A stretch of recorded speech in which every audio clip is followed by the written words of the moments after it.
Colorado has become the 12th state to pass a measure changing the way it awards its electoral college votes in presidential elections to award the electoral votes to the winner of the popular vote in presidential elections should enough states sign on. Democrat Gov. Jared Polis signed a bill on Friday that would award Colorado's presidential electoral votes to the candidate who wins the popular vote in a presidential election, allowing the state to join the National Popular Vote Interstate Compact. It technically does not eliminate the Electoral College, it just awards the electoral votes from the states that sign on to the compact to the winner of the National Popular Vote. The compact only kicks in if enough states amounting to 270 electoral votes a White House win sign on to the plan. Members of the compact, which now with Colorado includes 12 states in the District of Columbia, would bind their electors in the Electoral College to the candidate who wins the nationwide popular vote instead of the candidate that gets the most votes in their respective state. As of now, those that have officially signed on combine for 181 electoral votes. But the compact only takes effect if states combined for 270 or more electoral votes, the number of votes needed to win a presidential election agreeing to its terms. If enough states agree to the terms of the compact,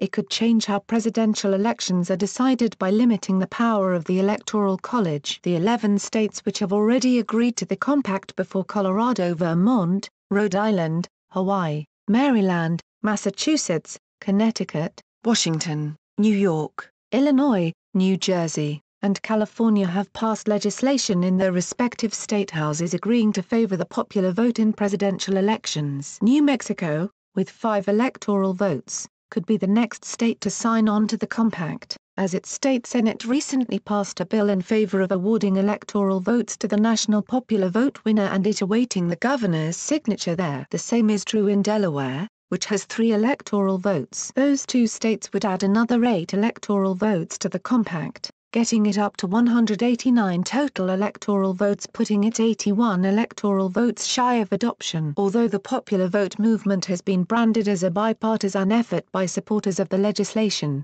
most of the states that have signed on to the National Popular Vote Interstate Compact are blue states. The popular vote movement also gained traction among Democrats after the 2016 presidential election, when President Trump won the election against his Democratic challenger Hillary Clinton but lost the popular vote by 3 million votes. Trump took home 306 electoral votes, while Clinton had 227 votes. 2 Trump electors did not vote for the president as they were supposed to, making them what is known as faithless electors. Since then, some Democrats have sought to get rid of the Electoral College and replace it with a popular vote system. Clinton herself called for abolishing the Electoral College in September 2018, claiming the country should get rid of it because Trump was a terrible president who threatened American democracy. Other Democrats turned their calls for getting rid of the Electoral College into action. Rep. Steve Cohen introduced a bill in Congress in January seeking to abolish the Electoral College. But President Trump has voiced support for the idea of a national popular vote election too. Remember,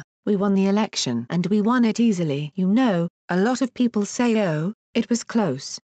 And by the way, they also like to always talk about Electoral College. Well, it's an election based on the Electoral College. I would rather have a popular election, but it's a totally different campaign, Trump said on Fox and Friends last year. It's as though you're running. If you're a runner, you're practicing for the 100-yard dash as opposed to the 1 mile. The Electoral College is different. I would rather have the popular vote because to me, it's much easier to win the popular vote, Trump added. The idea has split the conservative movement in much the same way the Convention of States idea has. Some conservatives like former Republican National Committee Chairman Michael Steele and former Michigan GOP Chairman Sol Newsies have also endorsed the idea. Other conservatives like Eagle Forum, the organization run by the late Phyllis Schlafly, have come out strongly against the idea.